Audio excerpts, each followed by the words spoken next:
Collections on federal student loans and defaults start on Monday. So this morning, I am looking into your options if you find yourself in this position and how the change is impacting borrowers across the board.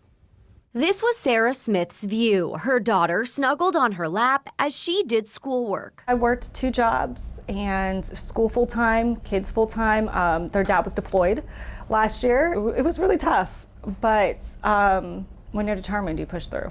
Smith, who lives in Hampton, went back to school to become a counselor and make more money. As she awaits graduation in July, she anticipates student loans. When you hear $100K, that's a big swallow. That's a lot of money. She now joins the millions of other people with student loan debt, each finding themselves in unique situations. There's a misconception that borrowers don't want to pay, and they do, but they need those payments to be affordable. Scott Kemp is a student loan advocate for the State Council of Higher Education for Virginia. He works with a lot of borrowers, some that have applied for a repayment program but are stuck in processing, others that were in default before the pandemic, and borrowers newly in default. The Education Department reports that more than 5 million borrowers are in default, and 4 million more could be in the same position in a few months. Probably won't hit home until they get the letters. The forced collections on federal student loans in default starts again after a 5-year reprieve during the pandemic. Unless they do something,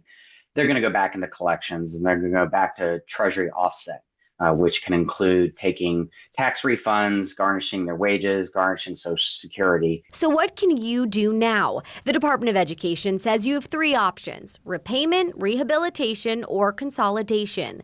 But first, make sure your loan servicer has your current information. I don't think any single borrower has the same loan servicer they had prior to the pandemic. You can find that information at studentaid.gov, along with a tool that shows repayment plans, interest, and payment length. As you're figuring this out, Kemp tells me, Document everything that they do, including if they submit something, take a screenshot of it, because if there are issues down the line, it makes it a lot easier for us to work through issues. While Smith's situation is different, and yours could be too, she says the conversation is helping her decide her path towards paying down debt. If you just think about it as paying it off quicker, and so then you have less interest rate, that's probably the best thing I would do.